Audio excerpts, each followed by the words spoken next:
Bom, caros amigos e amigas, bom dia, sejam bem-vindos. Nós dissemos em 2014 que iríamos voltar, mas embora voltámos passado 3 anos, é verdade.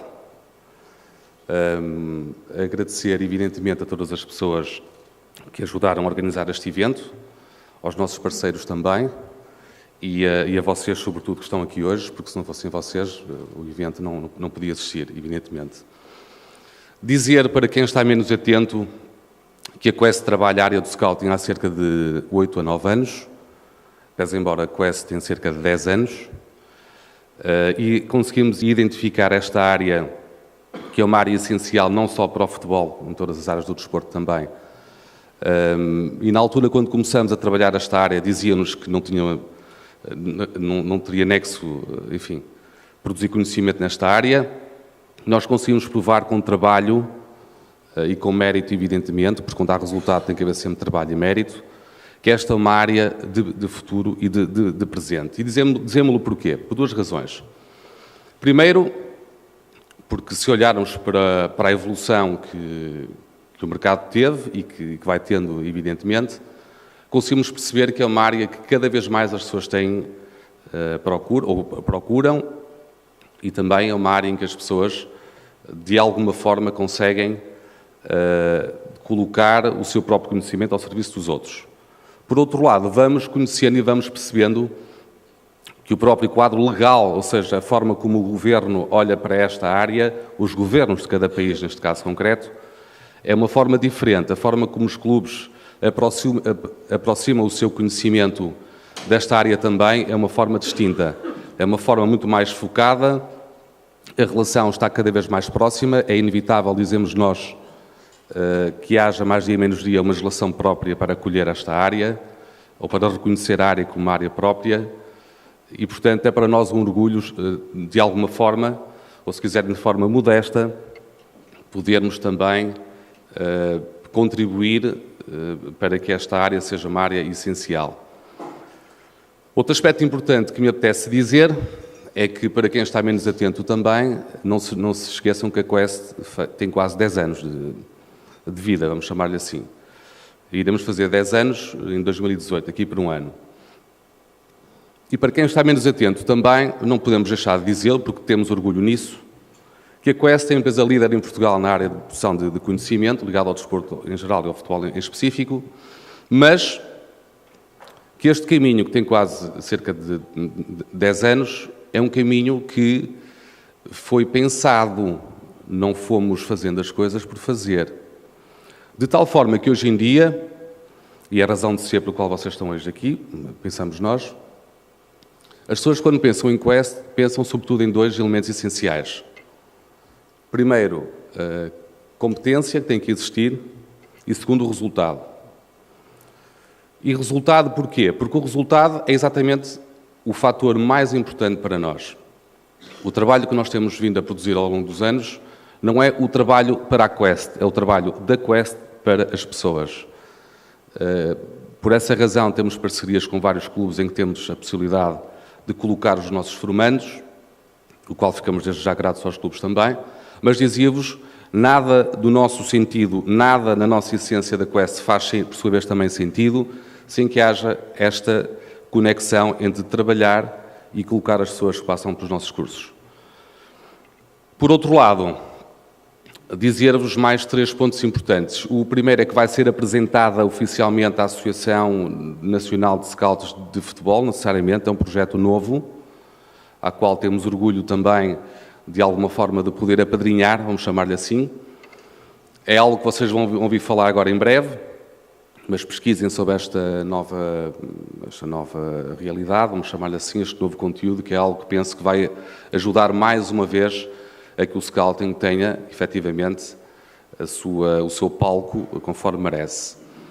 Por outro lado, dizer também que vão existir aqui alguns momentos que nós queremos que sejam momentos de experiências convosco também, e quanto ao mais, penso que está tudo dito, tudo que é mais importante.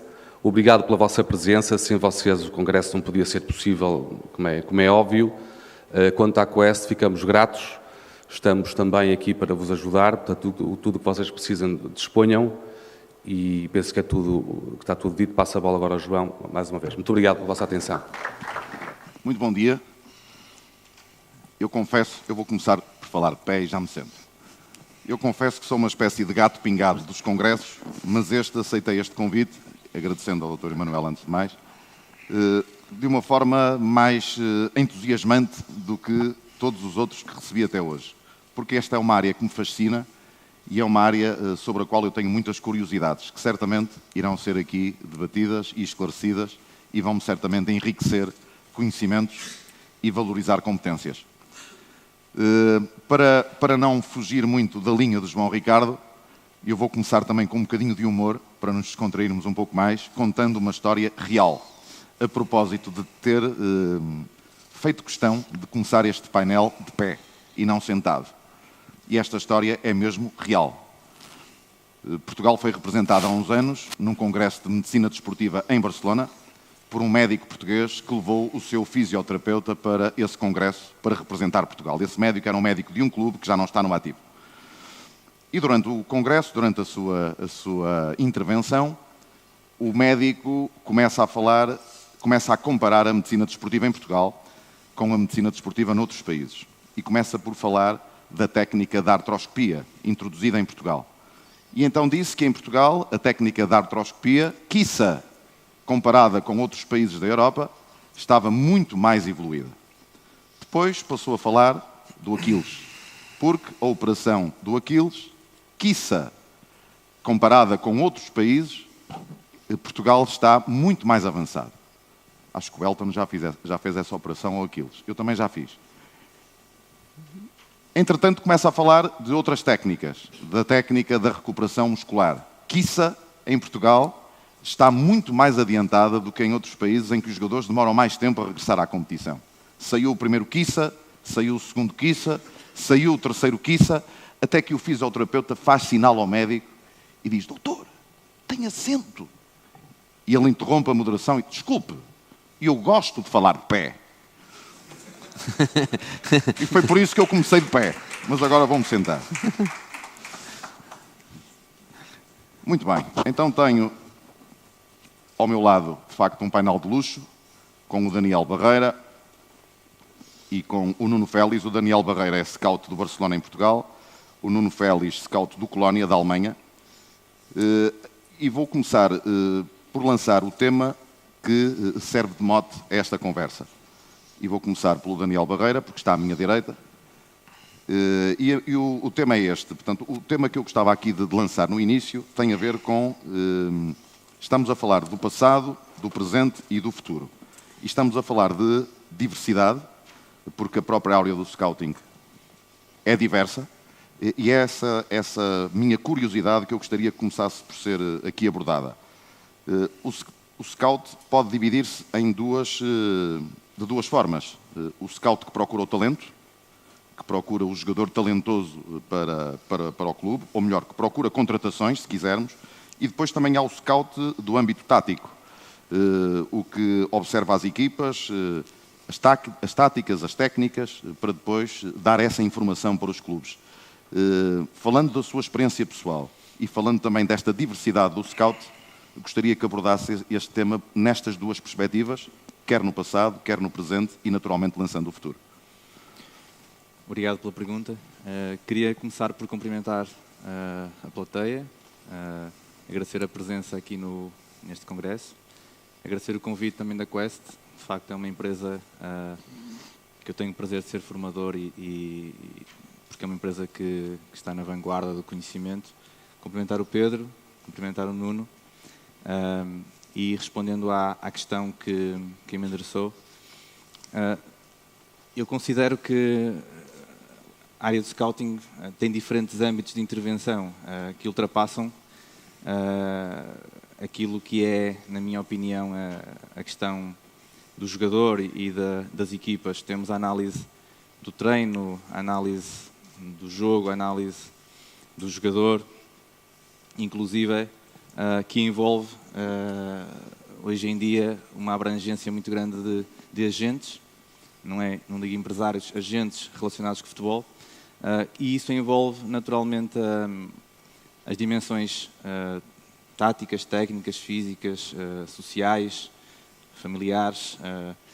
E, na verdade, os meios que nós temos à nossa disposição hoje em dia têm transformado o acesso à informação muito mais facilitado. A tecnologia tem-nos ajudado imenso. No passado, este aspecto tendia a ser mais relacionado com dimensões mais físicas, dimensões mais relacionadas com aspectos que no momento se conseguiria ver.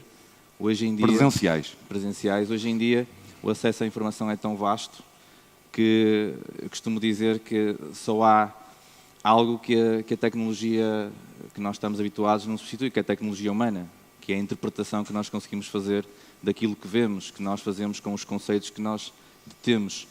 E, portanto, tem acontecido um conjunto de evoluções que nos têm ajudado, mas eu costumo dizer que tem ajudado no sentido de poupar tempo, de ter acesso à informação, mas o estar nos jogos, o estar permanentemente a interpretar o que se vê em diferentes contextos, uma vez que o futebol é um contexto com alta variabilidade contextual, permite-nos identificar situações que, através da nossa tecnologia humana, conseguimos evidenciar padrões, evidenciar contextos que, naturalmente, que envolve quer jogador, quer equipas, a questão tática e entre as outras dimensões que são evidentes em tudo aquilo que nós vemos no futebol.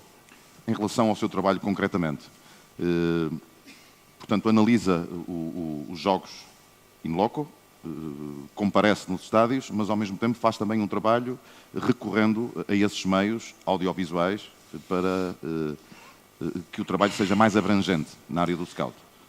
Sim, sempre que possível eu defendo que é fundamental estar presencialmente nos jogos. Também em treinos, mas em jogos fundamentalmente porque nós estamos dependentes de uma câmara, ou duas, ou três, que são aquelas câmaras que filmam os jogos. São poucos os contextos em que nós temos uma câmara de campo todo, a não ser aspectos muito pontuais, situações pontuais. E, portanto, quando nós vamos ver os jogadores, estamos a falar na escala mais pequena, mais micro, digamos assim, de olhar para um jogador e ver o comportamento que ele tem em 88 minutos e meio, que é quando não tem bola, porque um jogador em média tem 1 minuto e meio a bola em jogo. E os outros momentos são fundamentais para nós apercebermos aquilo que nós identificamos num jogador. Enquanto que com as câmaras de televisão, com os meios audiovisuais que nos dão, tem muito a ver com aquilo que é o momento da bola, o centro do jogo, digamos assim.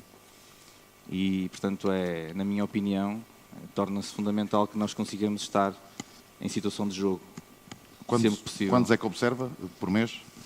Curiosidade. Eu posso dizer por ano. Por mês depende muito se há jogos de seleção, se há jogos de clubes, se há 2 jogos por semana. Mas o ano passado observei 160 jogos ao vivo. Quando eu falo uma temporada, mais ou menos... Só em Portugal? Sim, só em Portugal. Já vamos falar também da sua experiência no Barcelona. Nuno Félix, estamos aqui a traçar esta isócrona, esta linha cronológica do que era o passado, do que é o presente, do que é o futuro, e gostava que me falasse também da sua experiência pessoal e o que é que tem evoluído nesta área ao longo do tempo. Muito bem. Bom dia a todos. Obviamente agradecer a presença ao Emanuel Calçada e à Quest e cumprimentar aqui os meus colegas de painel, Daniel, que nos vemos noutras circunstâncias, normalmente, que é exatamente no estádio, que é onde, na minha opinião, grande parte do trabalho, ou o trabalho essencial do scouting é feito, independentemente das ferramentas que temos e que, de facto, nos facilitam imenso o trabalho, nesta lógica que o Daniel também falou de nos abreviar alguns passos ou evitar algumas perdas de tempo, tornar o nosso trabalho bastante mais eficiente. Mas estávamos ali a falar antes de virmos para aqui, porventura há aqui pessoas presentes, aqui o professor Rui, etc., que têm muito mais anos disto, não é? E nesta lógica têm muito mais anos, têm um histórico e um podem vir aqui com algum testemunho ainda mais longínquo do que tem sido a evolução ao nível do scouting. Eu comecei em 2005 e de facto o que é que eu reparo? Reparo que o scouting tem crescido. Tem crescido naquilo que tanto clubes como outros agentes desportivos, nomeadamente os empresários, investem de acompanhamento e de observação das equipas e dos atletas. Era algo exótico, em 2005, encontrar colegas que estivessem a trabalhar para clubes estrangeiros. Imaginemos nós, em Moreira de Cónegos ou em Olhão, nesse tipo de clube, num jogo onde não tivesse a jogar um grande, porventura um scout vindo de um clube de primeira divisão, seria notícia até internamente dentro do clube, alguém da direção faria as honras da casa, quereria saber qual é que era o jogador que nos interessava.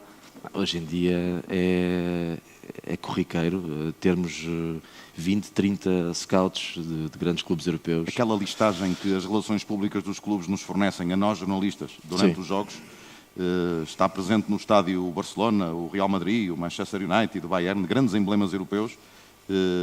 São os scouts que estão presentes nos jogos, geralmente? São geralmente os scouts. Muitas vezes depois, quando há um interesse mais efetivo, pessoas da direção, um diretor desportivo, um membro da equipa técnica desses clubes, mas naquele acompanhamento e na prospecção que se faz de mercado, o essencial desse trabalho é o scout que tem esse mercado, não é?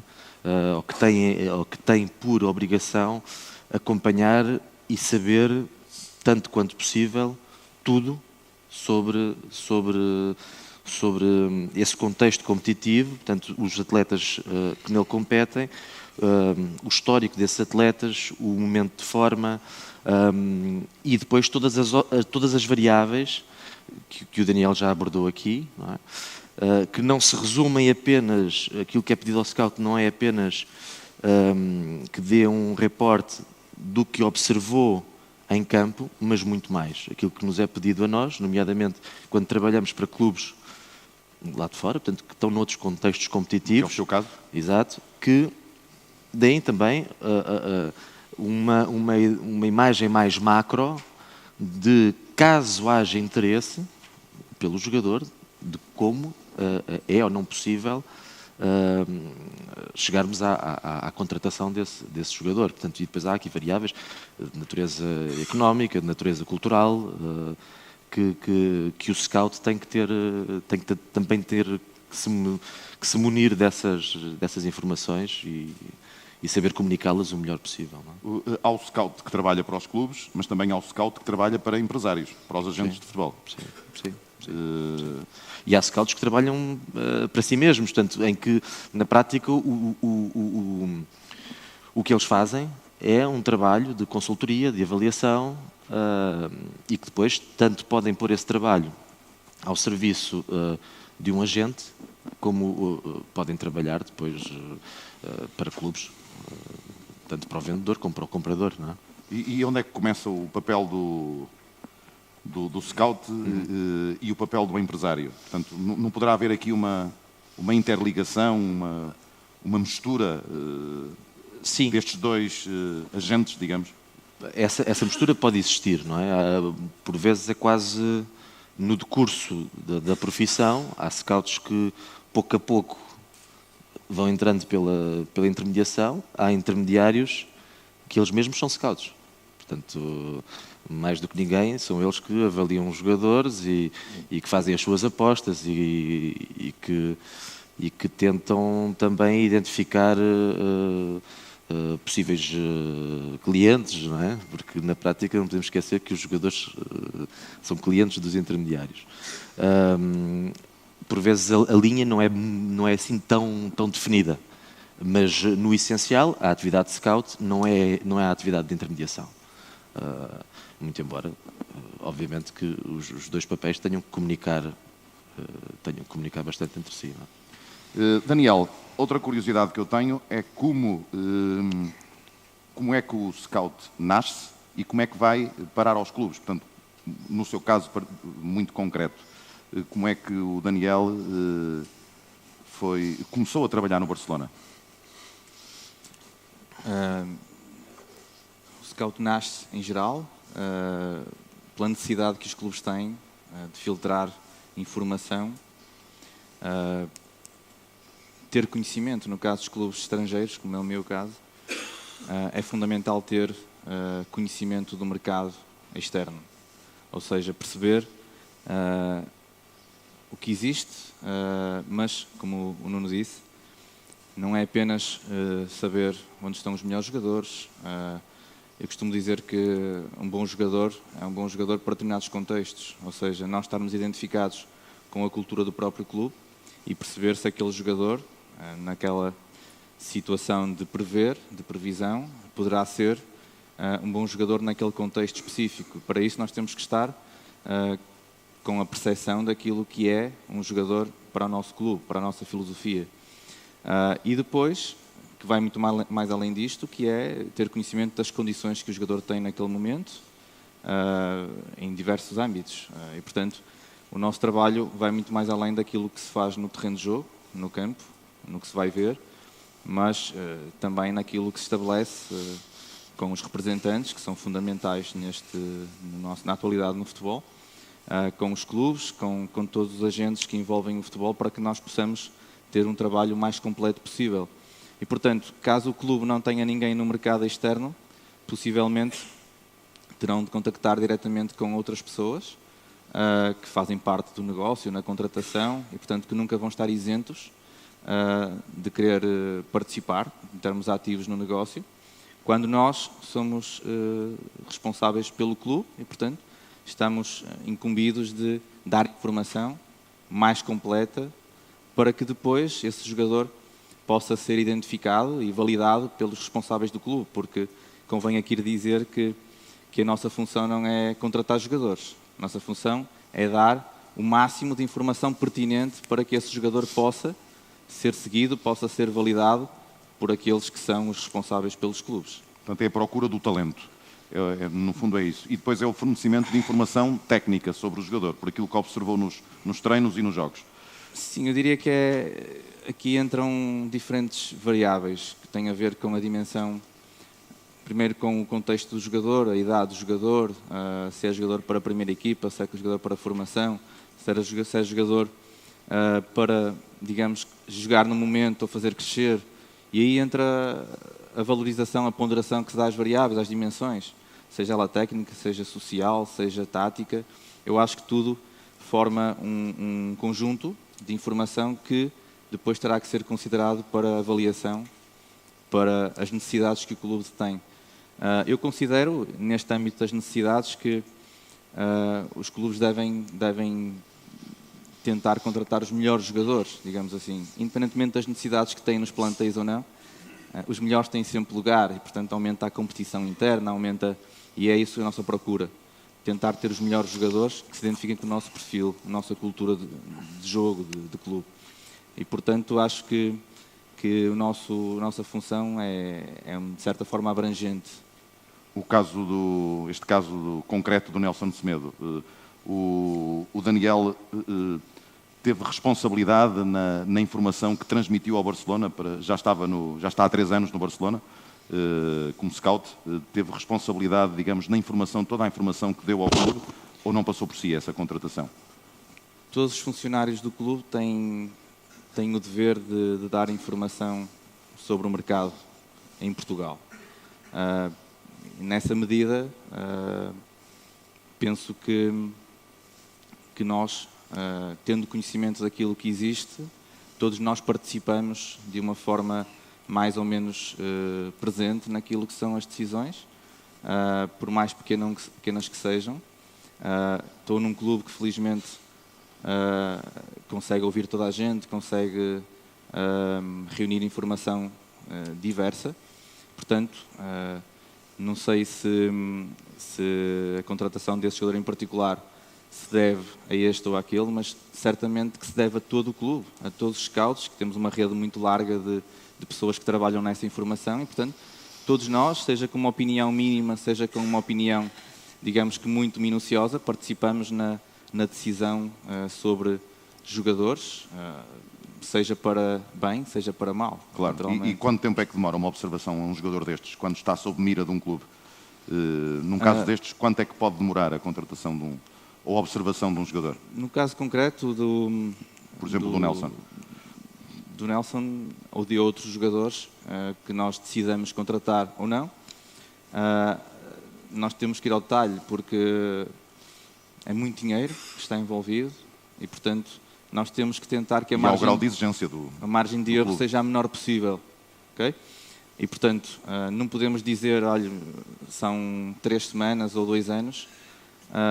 Sei que recentemente foi contratado um jogador que nós tínhamos mais de 40 relatórios e, portanto, quando dizem, é um jogador desconhecido, talvez seja desconhecido para as pessoas em geral, mas pelo trabalho que nós fazemos, pelo detalhe que nós procuramos, e eu acredito, isto é importante dizer, que a maior parte dos clubes o fazem agora, não estou a falar de uma exceção. Eu acho que a maior parte dos clubes, quer a nível nacional, que trabalhamos muito bem, quer exterior, o fazem, portanto nós não somos exceção naquilo que eu estou a dizer, todos nós trabalhamos neste sentido. Depois depende daquilo que nós procuramos, da capacidade financeira, do perfil de jogador para cada contexto e, portanto, parece-me a mim que não posso dizer isto foi observado 40 vezes, mas que de facto nós temos que observar um número suficiente para que a margem de erro seja a mínima possível, que todos erram naturalmente. Portanto, uma época praticamente a observar um jogador. Em tese. Eu diria que não podemos aferir há jogadores que nascem, digamos assim, em sentido figurado, jogadores que de repente surgem e nós temos que ser mais rápidos a perceber alguma coisa, porque temos o timing de contratação.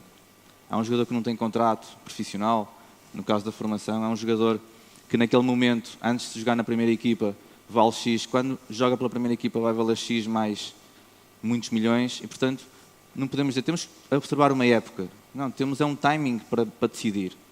E esse timing também faz parte do nosso trabalho, nós percebermos as condições que o jogador tem.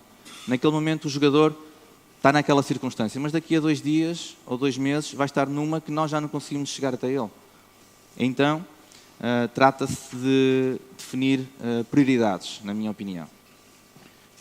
Outra questão que gostaria aqui de lançar tem a ver com os desafios de um observador. E começo pelo Nuno. A importância do observador, do scout, é cada vez maior no futebol. Está todos os dias a crescer. De resto, o Emanuel, na sua intervenção, falou nisso e com muito a propósito. Que desafios futuros? Cada vez um papel mais importante dentro dos clubes e dentro do fenómeno de futebol? Bom, nós estamos a falar de uma indústria, não é?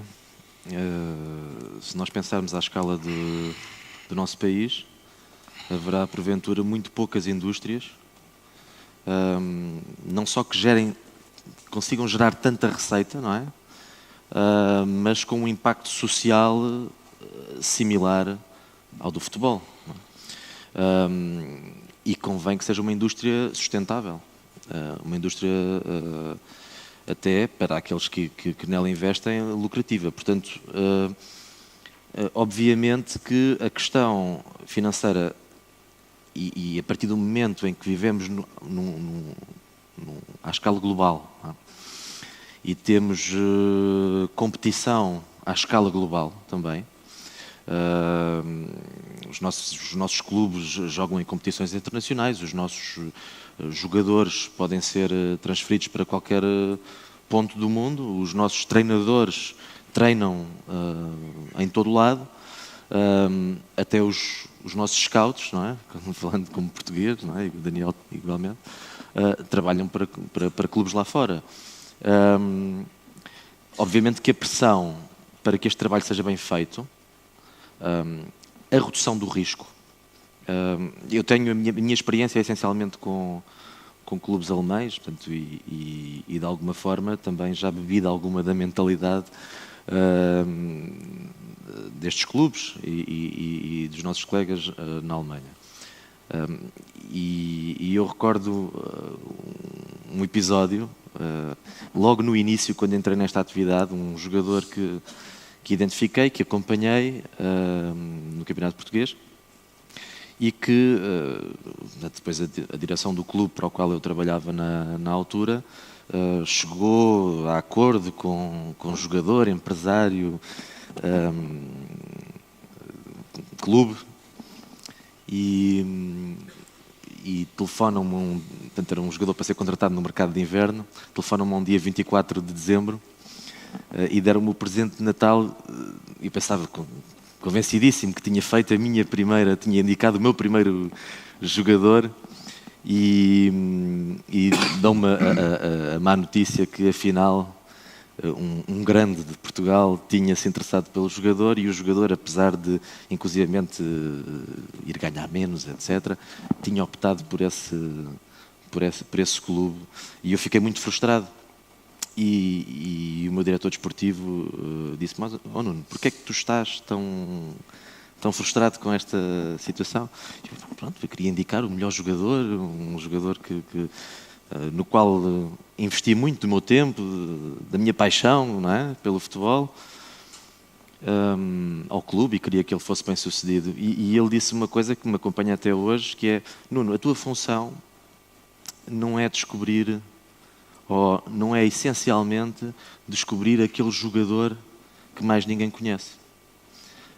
Identificar aquele talento que está invisível aos olhos dos outros. Não é verdade. Eu, Daniel, todos os colegas, temos uma percepção, uma sensibilidade muito similar. E tentamos fazer o nosso trabalho o melhor possível, e vemos coisas muito semelhantes nos jogadores. E o que ele me disse foi: Nuno, tu és o nosso seguro. És o nosso seguro de investimento. Ou seja, dá-te por feliz se nós não contratarmos muitos barretes, né, a partir do teu trabalho. E é um bocado isto, não é? O nosso trabalho não é só descobrir aquele jogador que vamos contratar. É também avalizar e avaliar, pré-validar as opções dos nossos clubes. E se nós, ao fim de contas, independentemente de não ter sido contratado nenhum jogador indicado por nós, mas se evitarmos a contratação de X jogadores que eram indicados por este ou por aquele ou por aquele outro... Boas recomendações. Boas recomendações, e que depois se provam porque foram para ali, porque foram para acolá, e não... Foi uma aposta ganha. Isso é sempre uma aposta ganha. Nessa lógica dos desafios para o futuro do scouting, eu creio que, e dizia que é cada vez uma área que tem mais importância. Em algumas culturas desportivas, nomeadamente na Alemanha, conheço bem, ou, por exemplo, em Inglaterra, a figura do scout é uma figura tão antiga quanto a figura do treinador, ou quase tão antiga quanto a figura do jogador. Portanto, é um papel que existe, ao qual é reconhecida grande dignidade e grande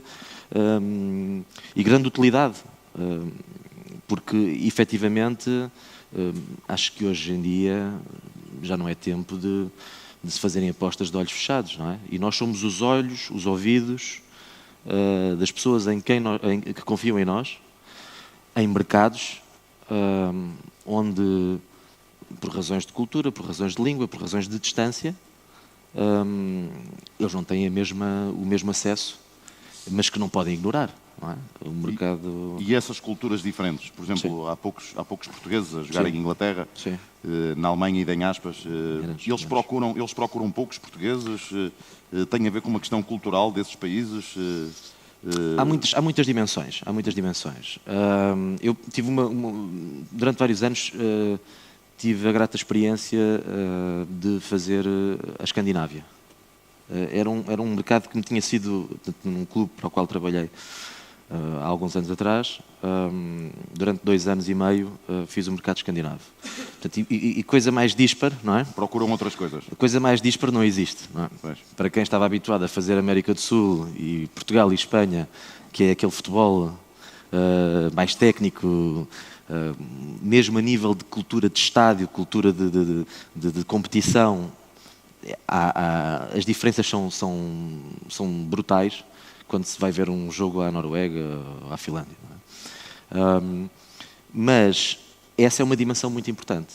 O que disse o Daniel, que é nós estarmos imbuídos da cultura do clube para o qual trabalhamos, é fundamental. Para saber o que é que eles efetivamente procuram. Fundamental, estando a trabalhar para um clube alemão, por exemplo, fazer 4, 5 fins de semana de Bundesliga todos os anos. Não é?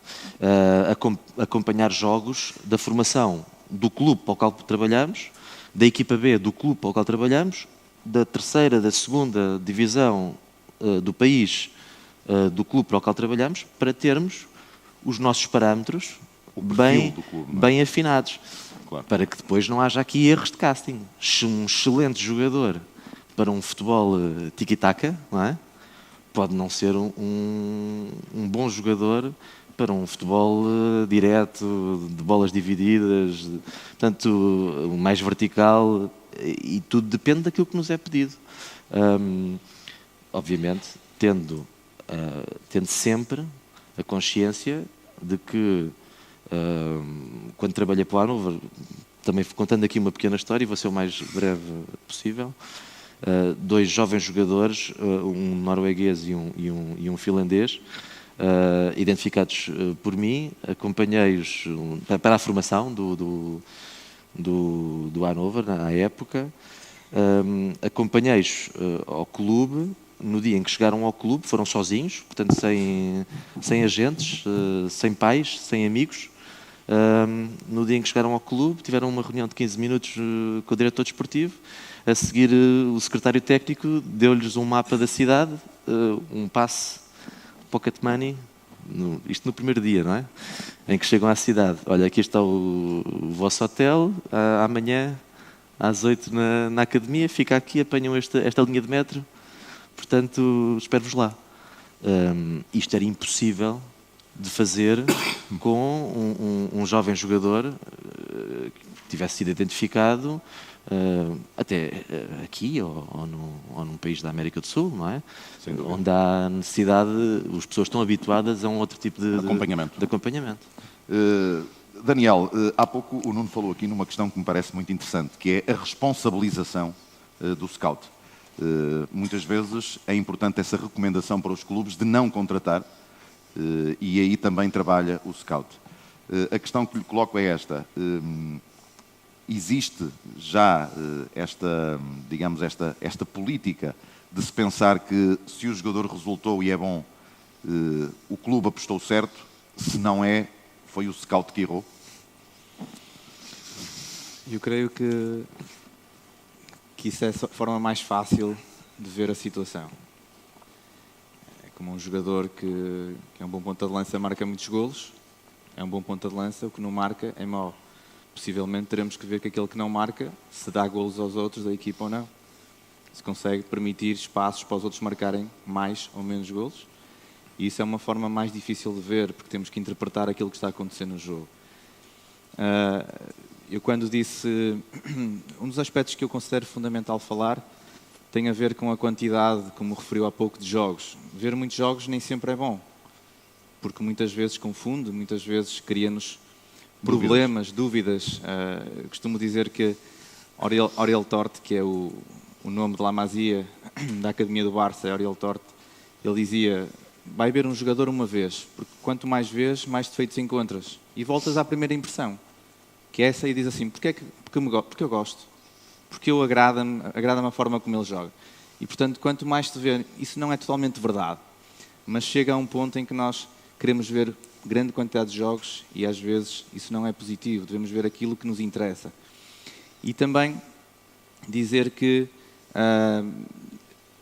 é normal, hoje em dia, com as facilidades de comunicação que surjam nos clubes, na maior parte dos clubes de Primeira Liga e até de Segunda, muitos e-mails a oferecer jogadores, seja por pais, seja por agentes, e é normal, é o trabalho das pessoas, nós temos que os receber de uma forma positiva. E nós somos os filtros dessa informação, e por isso nós vemos muitos jogos para conhecer.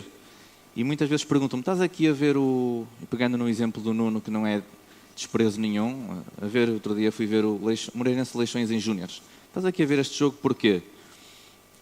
Pode haver bons jogadores, pode haver jogadores que não sejam bons, mas nós temos que conhecer, porque se nos perguntam, nós temos que saber quem são e dar informações objetivas e não ir aos meios, digamos, tecnológicos para ir buscar informação. Nós temos conhecimento, nós sabermos como é que é o nosso mercado. E por isso não é de admirar que nós, scouts, estejamos a ver jogos que muita gente se pergunta porquê, o que é que vais ter aqui para o clube em que estás a trabalhar. Mas, na verdade, se nós formos a pensar, bem, antes de ele chegar a um clube grande, também saiu destes clubes, certo? E, portanto, muito do que acontece é que nós, eu pelo menos no meu caso, 90% da informação que dou é, não, este não interessa.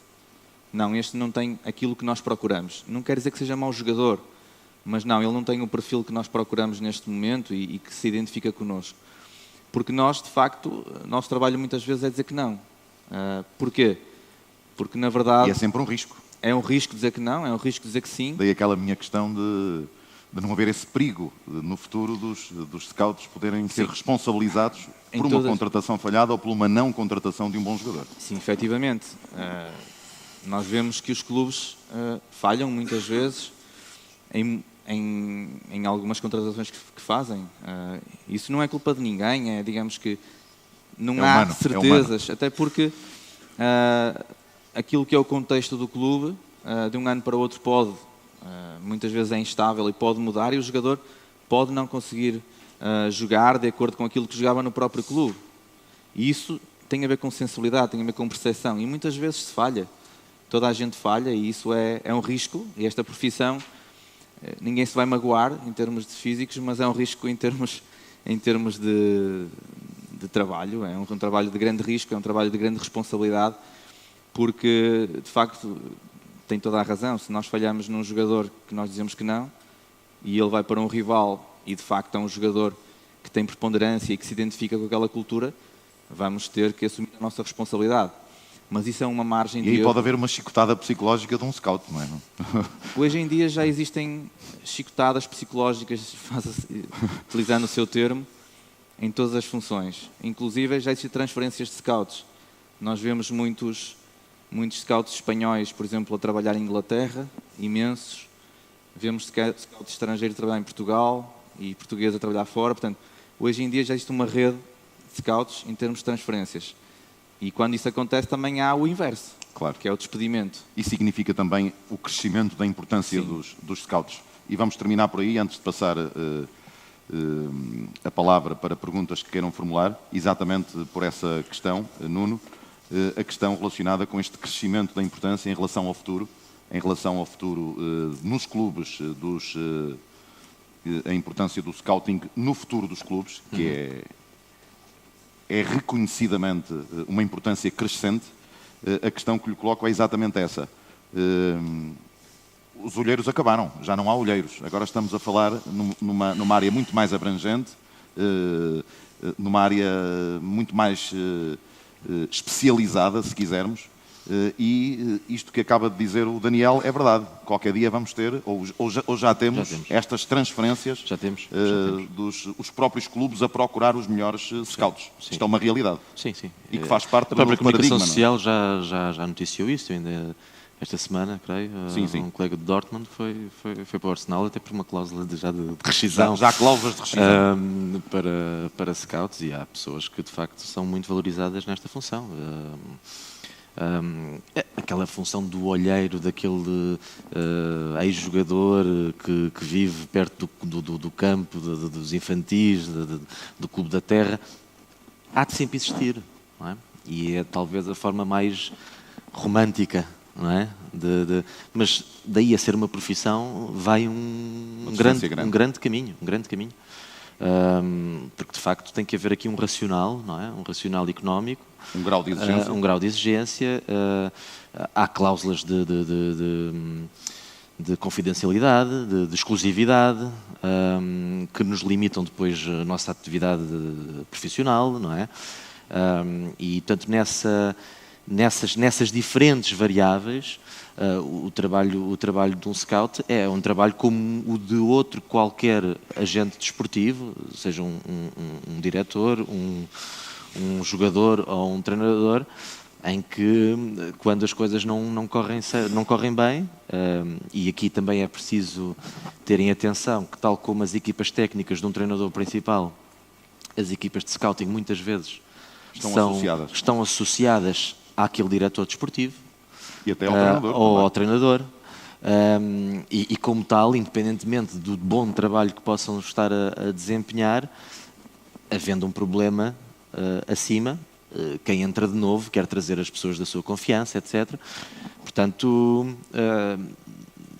pode ser efetivamente um projeto de vida, porque como diz um amigo meu, tens a segunda melhor profissão do mundo, não é? Porque a primeira é obviamente ser jogador, mas é sem dúvida alguma uma função que eu até acho que é melhor, não é preciso correr. Se virmos dessa, mas eu posso garantir que, quando fazia as minhas observações na Escandinávia, estar com menos 11 a ver um jogo de 90 minutos parado, era preferível correr. Preferia estar lá dentro a correr, isso sem dúvida, sem dúvida. Mas tem coisas boas, tem coisas más, viaja-se, é ótimo, conhece-se culturas, conhece-se gente, trabalha-se com atletas jovens, que é o melhor do mundo, mas por outro lado também tem um custo de oportunidade muito grande, está-se muito tempo fora da família, está-se muitas vezes em circunstâncias de grande desconforto físico, estava a dizer o Daniel, fez 160 jogos, é perfeitamente normal fazer 160 jogos para quem se dedica profissionalmente, mas o que é que isso acarreta? Acarreta muitos quilómetros, acarreta viagens, acarreta muito tempo, acarreta estar a pé muito cedo, porque há um primeiro jogo de manhã e depois vai-se ver um segundo jogo ao início da tarde e depois vai-se ver outro jogo à noite e depois há relatórios para fazer durante a semana, portanto não se tem os fins de semana, não se tem as férias, não há folgas do Natal e do verão, que é exatamente quando os mercados de transferências estão abertos, e independentemente de toda a boa planificação que o clube faça, estou habituado a trabalhar com clubes que fazem contratações com grande antecedência, mas mesmo assim há sempre aquele jogador que alguém bate a cláusula de rescisão ou lesiona-se por um período de tempo bastante significativo e a opção A, a opção B, a opção C para aquela posição estão indisponíveis, portanto é necessário novamente ir à procura, e aí muitas vezes sob uma pressão maior do que um trabalho mais consolidado. Há muitos desafios ligados a esta profissão, sendo certo que, na minha opinião, uma estrutura, por exemplo, de um clube que invista a médio e longo prazo em bons profissionais nesta área, tem o seu retorno. E as tais contratações falhadas, que irão existir sempre, claro. Não sendo eu um grande fanático da estatística, efetivamente verifico que aqueles clubes que trabalham melhor a área do scouting são aqueles clubes que falham menos. Que falham menos. Tive, só para terminar, tive um diretor desportivo, ele dizia uma coisa muito engraçada. Nesse clube, atenção, nenhum jogador era contratado sem um aval positivo do scouting. Depois, esse aval positivo era o aval que devia ser, isso já, mas efetivamente um jogador, para ir ao board do clube, para aquela contratação ir ao board do clube, não bastava que o treinador o pedisse ou que o diretor desportivo quisesse aquele jogador. Tinha que haver um scout, ou 2, ou 3, a assinarem um relatório e a dizerem, sim senhor, achamos que sim. E ele dizia uma coisa muito interessante, que era, Nuno, porque nós muitas vezes queríamos, também para nos protegermos, não é? Queríamos que ele viesse ver o jogo, avalizasse o jogador. E ele dizia, Nuno, eu não tenho que ter talento para escolher bons jogadores. Eu tenho que saber contratar os melhores scouts. Portanto, era este nível que fazíamos. Muito embora eu seja defensor, que quem decide deve também sempre ter esse cuidado de ele próprio colocar um pouco de si e do seu tempo e da sua sensibilidade. Fazer a sua triagem. Naquela avaliação. Sim. Tem cláusula de rescisão no Colónia, não? Não. E o Daniel tem cláusula de rescisão no Barcelona? Não. Ainda não. O Daniel falou em 160 jogos vistos por época. Gostaria de saber como é que vocês decidem quais são os jogos que vão ver. Se é diretiva do clube, iniciativa própria, esse ponto. O segundo é, tendo o Daniel sendo scout do Barcelona, um clube topo na Europa, no mundo, e o Nuno tem a experiência no Colónia, a Alemanha, a gente sabe o grande rigor financeiro que tem, mas não é um Bayern de Munique. Quais as principais diferenças quando fazem o scout, tendo nós a ideia que o Daniel tem quase livre acesso a todos os jogadores do mundo, enquanto o Nuno terá de procurar de outra maneira? A última questão é, hoje em dia, na vossa vertente, procuram só dar informação sobre o aspecto desportivo do jogador, ou também se procuram no aspecto social e humano, ou seja, se tem históricos em disciplina, se usa muito as redes sociais, que hoje em dia há problemas por causa disso, e acima de tudo é isto. E agradeço a vossa resposta. Dizer apenas, no segundo ponto, quando refere que eu tenho livre acesso a todos os jogadores do mundo, isso não é verdade. Isso não é verdade porque depende muito daquilo que se pretende investir e para que nível é que nós estamos a falar. Quando falamos nível primeira equipa, quando falamos de formação, normalmente no Barcelona nós temos uma ideia que nós defendemos, que tem a ver com o conceito de clube. Nós dizemos que somos uma boa universidade. E quando somos uma boa universidade, o jogador, quando vai para lá, tem que querer estar lá, tem que querer estudar naquela universidade. Nós costumamos dizer, nós somos como Harvard, como há muitos Harvard, inclusive em Portugal, e os jogadores têm que querer ir para lá, e quando se fala em trocar de um clube para outro, há a responsabilidade que nós temos que assumir perante o jogador, perante a família, perante aquilo que ele vai perder e que vai poder ganhar. E, na verdade, quando se diz que nós temos livre acesso, quer dizer que vamos investir muito dinheiro. Isso não é verdade porque nós, por um lado, queremos que o jogador esteja connosco e, por outro, queremos tentar que ele esteja com um subsídio para estudar e não com um salário como se fosse um jogador profissional.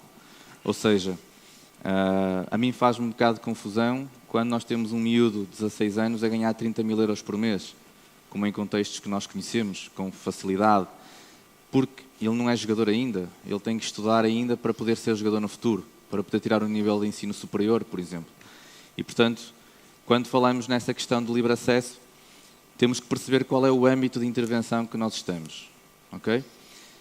Em relação à informação que nós devemos dar, na verdade, nós temos que distinguir, temos que buscar aquilo que nós temos à nossa disposição. As redes sociais é uma forma, na verdade é uma forma, mas temos que conseguir perceber o que é verdade, o que é mentira.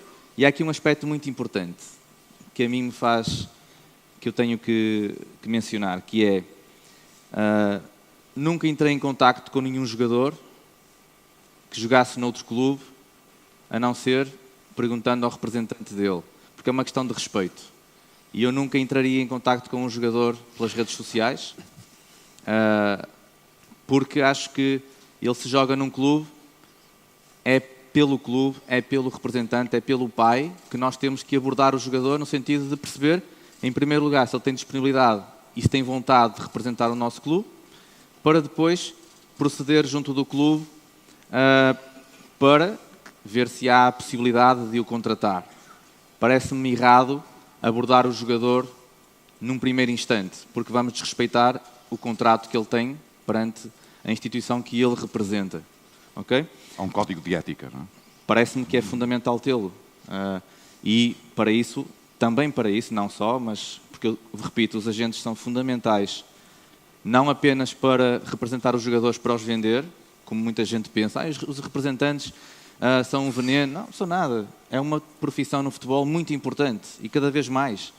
porque apoiam um jogador em contextos difíceis, porque muitas vezes até trabalham com eles alguns aspectos que o treinador não, por ter 23 ou por ter um clube com muita gente, não consegue deter-se, e eles, como percebem de futebol, também poderão aproveitar para corrigir uma ou outra coisa que não colida naturalmente com a forma de jogar da equipa, mas que seja um detalhe individual. E, portanto, é com eles que nós temos que lidar e naturalmente que temos que confiar naquilo que eles fazem, que é a profissão deles. E, portanto, parece-me que esse código de ética, que nem sempre existe, também acho importante dizê-lo, deve existir para que nós possamos andar em qualquer campo, em qualquer contexto, de forma respeituosa. Mas, por exemplo, aqui já há uma certa diferença de cultura. Mas, por exemplo, na Alemanha, é usual abordar-se diretamente o jogador. Não numa lógica de tentar roubar ao clube, mas é usual que o primeiro contacto, uma primeira abordagem, seja ao jogador e não, por exemplo, ao empresário. Efetivamente, isso é algo que aqui muitas vezes é mal visto. Não é? Mas partimos do princípio que, obviamente, quando nós estamos a falar de atletas menores, estamos a falar com profissionais, com pessoas que sabem o que é que querem da sua carreira e, portanto, não é o pai ou não é o empresário que, numa primeira abordagem, vão demonstrar algum interesse ou não por representar o outro clube. Isto tendo por base que entre os clubes que disputam a mesma liga há uma salutar concorrência e não há uma luta fraticida de tentar roubar os atletas. Não quero parecer lírico, quero parecer lírico, obviamente, mas há também que respeitar esta dimensão do jogador enquanto profissional e enquanto homem que deve saber o que quer para si e que não necessita, em muitas circunstâncias, a não ser depois numa parte mais adiantada do processo, que entrem outras pessoas que obviamente também terão outros interesses, não é? E portanto, complexifica-se ou simplifica-se muita coisa desta forma. Só aqui responder ali, só muito rapidamente ali à questão. A linguagem, por exemplo, body language, não é? do jogador, em situações, a linguagem o comportamento do jogador, não só em contexto competitivo, mas em contexto extra-competitivo, é importante. Termos essa informação, muitas vezes, mesmo que não seja decisiva para a avaliação, pode dar-nos confiança no aconselhamento ou não daquele atleta. Influencia bastante. Um atleta pode-nos transmitir coisas boas, pode-nos transmitir coisas más, e não necessariamente naquele momento em, como dizia o Daniel, que tem a bola. A reação à frustração, a forma como se nota que lidera ou não lidera o grupo, como interage. Às vezes fala-se da forma como equipa, quase, não é? E isso como treina, são aspectos observação do treino, importante.